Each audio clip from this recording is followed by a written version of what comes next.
Hello, everyone. Welcome to the B2B SaaS Podcast. I'm your host, Upendra Verma, and today we have Richard Lear with us. Richard here is the CEO of the company called ApolloFactor.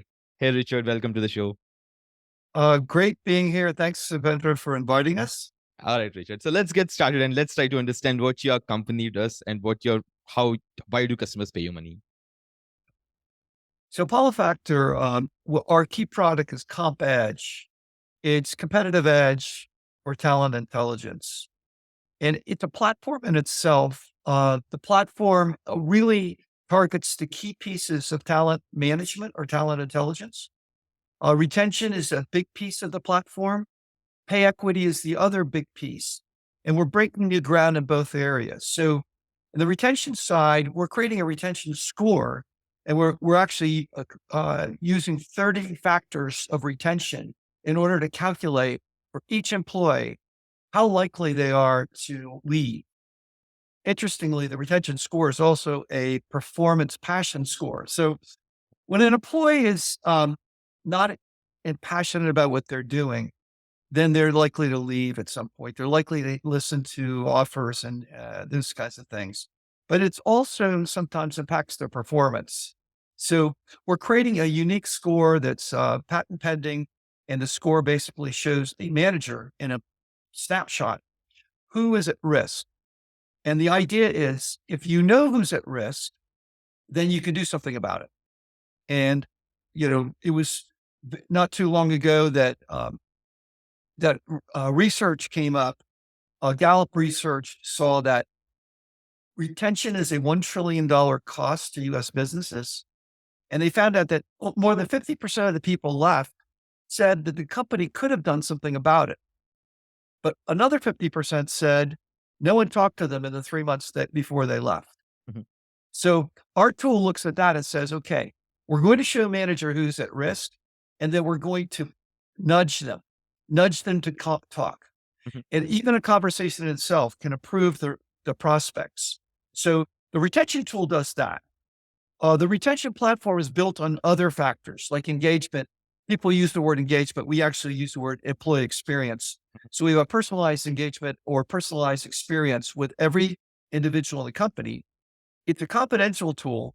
It captures the key drivers of their satisfaction, of their alignment with their role, their boss, the company, their team, and how it all works in with career. So we're using a lot of the tools that were built by executive recruiters to understand why people are leaving a company.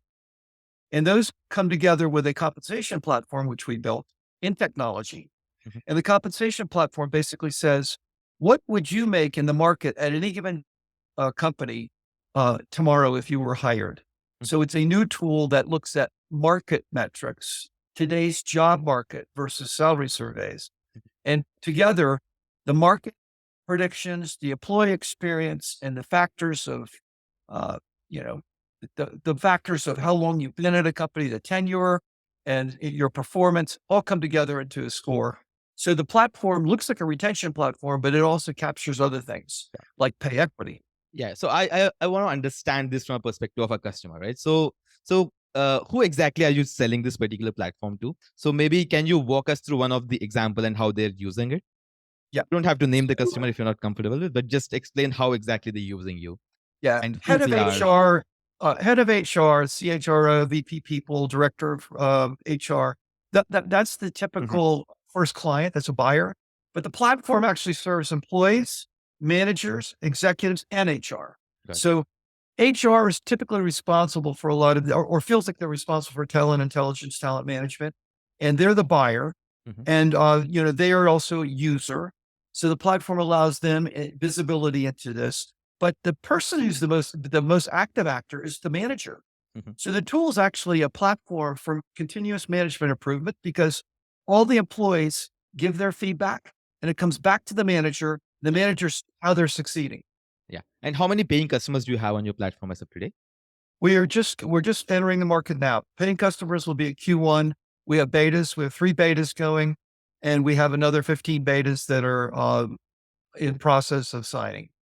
Got it. So what's the journey like? So when did you start the company? And when exactly did you sort of, start, when exactly would you call yourself, an official release? So really, beginning in 2019 is when we began to do the heavy R&D. We built a compensation platform first. In fact, we thought we were going to build a marketplace for compensation and tech. We did. As we built it and we went to customers, customers said to us, "We like what you're doing. You're using a lot of AI, but we would love to see what we're most interested in is retention." Mhm. So we stepped back and we said, "Well, we can use our compensation platform as an element of retention. We can use it totally for retention. Some compensation companies do, but we said, let's find out a deeper, like Sure, sure. a deeper model." And we began that this year. Yeah. So Richard, talk about these beta customers that you have, right? So who are they, and where did you manage to sort of get them? Talk about, since they are just very few, right? I think you've got around three at this point, more in the Yeah. pipeline. So just help me understand where you got these customers from. How did you manage to convince them? How does that story look like? So we have a number of beta customers who have looked at the platform. Three are in participation. One is a Series C company in Austin. They have only 100 employees, but they are actually have a 200 million in funding. And so they're very excited about it. They've had the deepest look at the entire platform, and they were the first. We have another 4,000 person company that's a private equity company, and that company is in process of deploying the platform. And so we're early on. That came through one of our key advisors. And then we have one more company that's I think about 300 million in revenue, and they are in process of deploying as well. That company has, I think, 750 employees, and it's in the monitoring space. But all three are into the beta. And then we have just a number of betas that So so companies that are so willing what to was join. so you mentioned that 4,000% PE firm came from one of your advisors, maybe pointing them towards you, right? But what about the rest two companies? What exactly, like that, does that first touch point look like? How did they discover you? Well, often, see, I came from the executive search business. I worked there for 20 years. I have 4,000 or plus contacts at the C level as CEO, and I've got probably 1,000 in HR. So a lot of them came through my own network. So we didn't go out and actively market, and Mhm. we will start marketing next year. But right now, it's basically through LinkedIn, through email, through just catching up with people.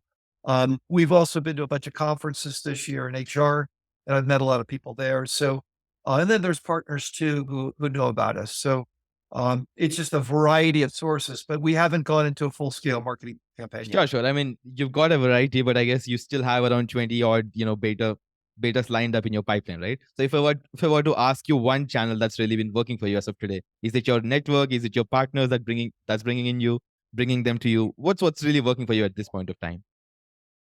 Yeah, it's really the network of the company, but we also are now moving into a new phase where we're including consulting. So we have a couple HR consultants, top HR consultants that are working with us. So we can go in with a company and we can say we can do an engagement, consulting engagement, and we can back it with software, or we can do software and then we'll have an expert in compensation or retention or engagement that can support it. So that is also bringing us out. We're starting to do webinars. Our first So, webinars will so be December. what about these consultants? Are they independent consultants or are they on your payroll? There are independent consultants that are working in partnership with us. Yes. And they do bring you clients. You end up sort of packaging your software along with their consultancy experience, and that's how you end up selling. That's the idea. Right now, we have our very first couple of consultants that have signed up. They're going up on our website now. One's up already up there, and we're actually doing a webinar on December 7th with Charles Ashworth. Got it.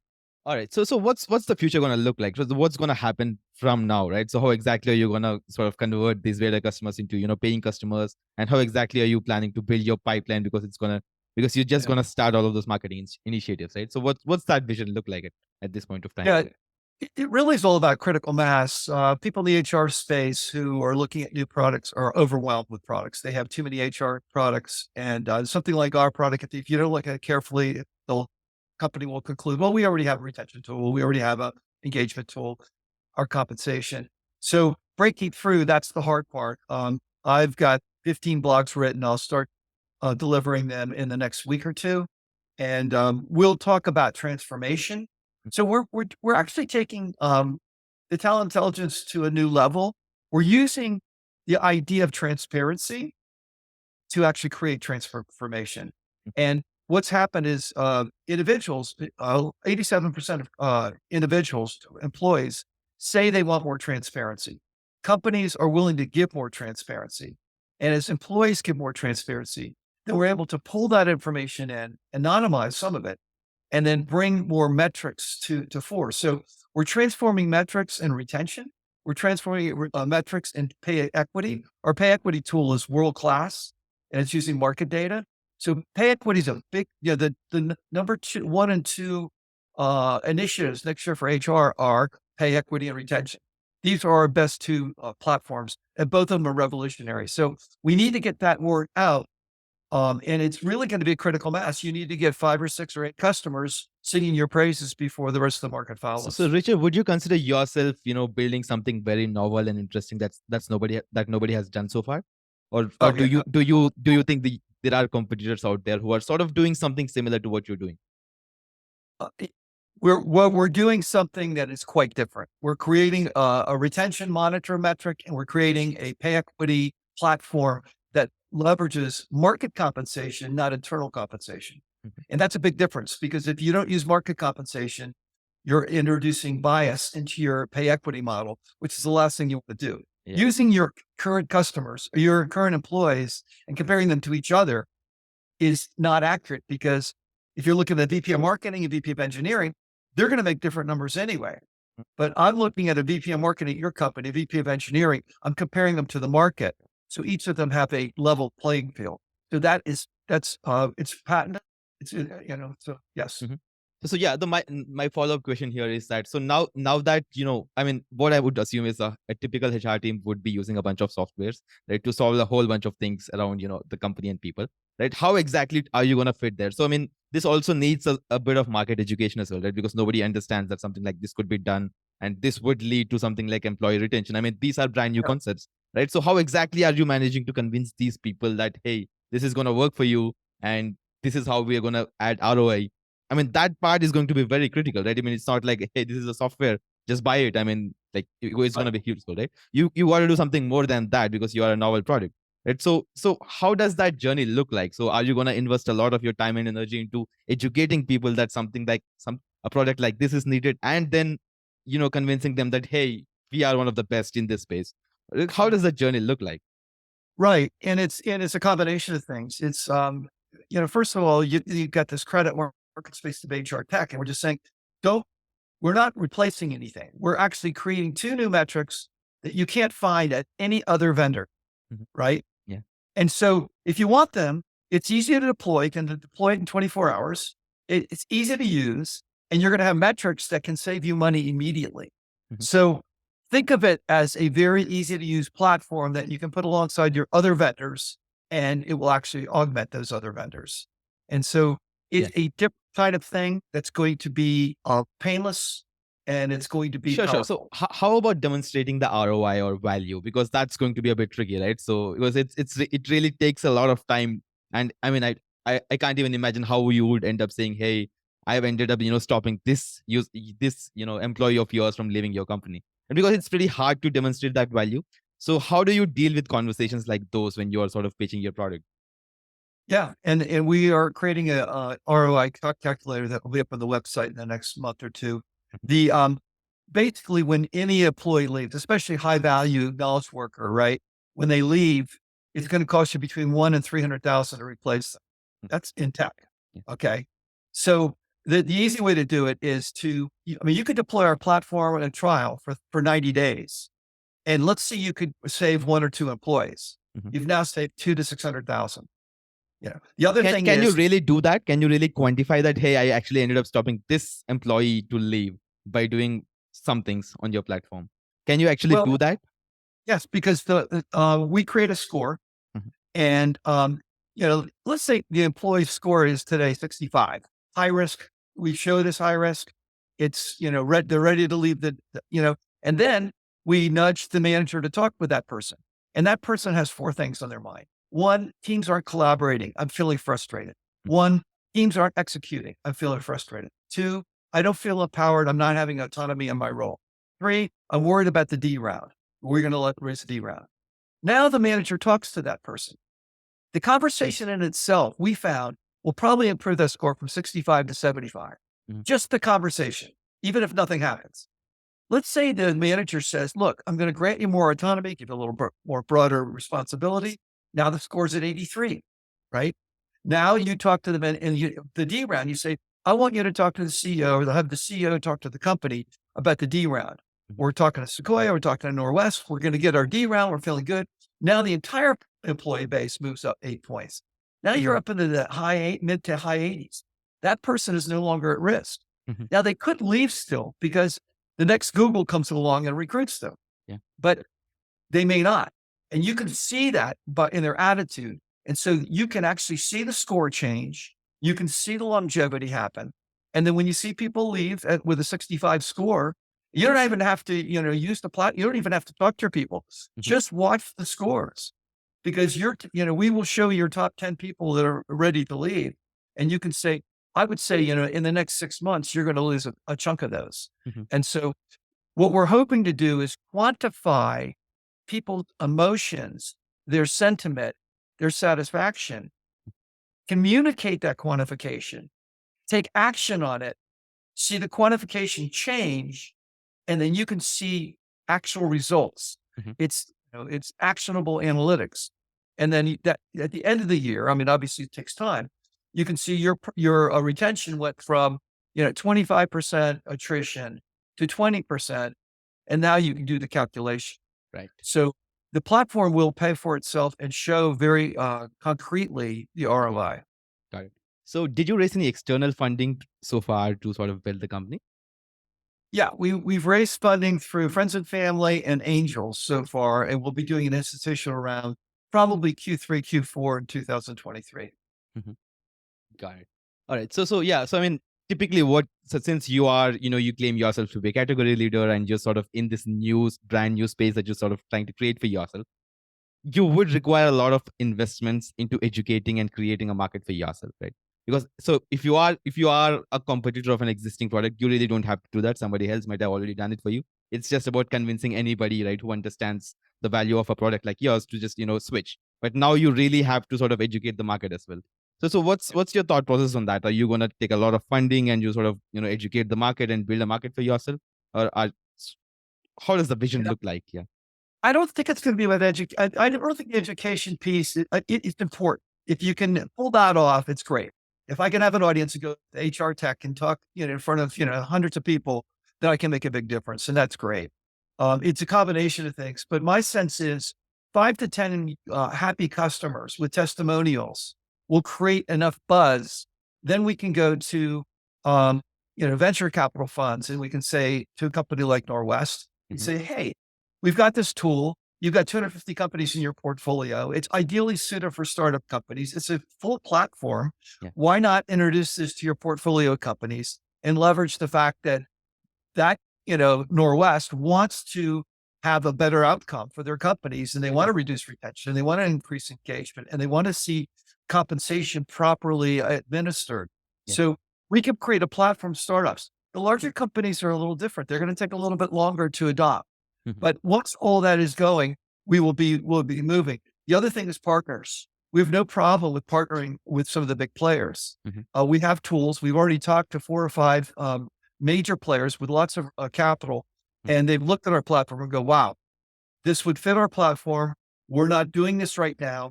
Maybe they'll go and try to do it, but we have patents on, 4 of the key features. So for them to just, jump in and try to do it, it's taken 2.5 years to build a compensation platform and some of the math. So it's not an easy thing, but with 1 or 2 big partners, we feel like we can penetrate the market too. We have no problem with that. Got it. So Richard, how does your pricing look like? So are you priced on a per employee basis? It's per employee, yes. Yeah. And what's the average value, like average cost that you sort of charge an employee in a company? Yeah, the platform would typically be $5 per month or $50 per year if they do a year contract. Okay. Got it. So I just was trying to estimate your annual contract value for a typical, 100% company. That makes a lot of sense. Yes. So, Obviously so, cheaper. Yeah. so did you manage to close any of these beta customers? You managed, three of them have already onboarded, right? So did they actually sign a contract as a paying customer, or that's still in pipeline? We don't have paying customer betas, but we have a POV that we're going to be administering in about a month. And the POV will basically say, use the platform for up to 90 days. It converts to a paying contract. And so that will be, that's our next step. We've just finished the basic platform is just being finished Mhm. for all the way through retention right now. So Yeah. the companies are just getting up to speed on it. It's going to be in a version 1.0 in Q1. Right now it's, sort of MVP to beta all the way through, but it's usable and it's also, it's already predicting. So it's Got good. it. And just talk about the team, right? How many folks do you have on your team as of today? So it's 11 people And how and many it's engineers? software engineering. We have 4 in software engineering and we've got some data science folks. Then we have data management and we've got some part-time people doing different parts of marketing or biz dev. Mhm. Got it. It's primarily engineering folks because you've been focusing a lot on building the product, right? Exactly. Got it. All right, Richard. Thanks for taking the time to talk to me. Hope you scale, the company to much, much greater heights in the coming days. We look forward to it, Avenger. Thanks so much for having us.